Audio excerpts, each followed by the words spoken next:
ప్రశ్న అడుగుతున్నాను, దేవుని స్వరూపం దేవుని పోలికంటే? మిమ్మల్ని అడుగుతున్నాను, చెప్పండి.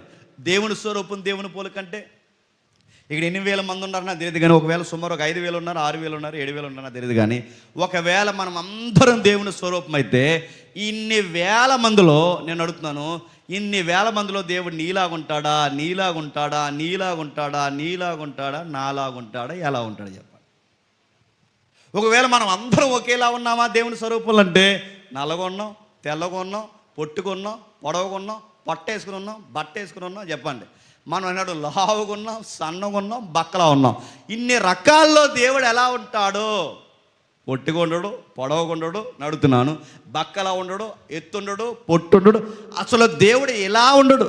మరి దేవుని స్వరూపం అంటే ఏంటని మీరు అడిగితే, దేవుని స్వరూపం అంటే రిప్రజెంట్, బాగా వినాలి, ఆయన గుణగణాలతో, ఆయన నేచర్తో, ఆయన ఇచ్చిన గుణగణాలు ఉన్నాయి చూసారా, పరిపాలించడం. దేవుడు ముల్లోకాన్ని పరిపాలిస్తుంటే మానవుడు ఈ లోకాన్ని పరిపాలించే గుణగణాలతో ఈ మనిషి బతకడమే దేవుని స్వరూపం. గుర్తుపెట్టుకోండి.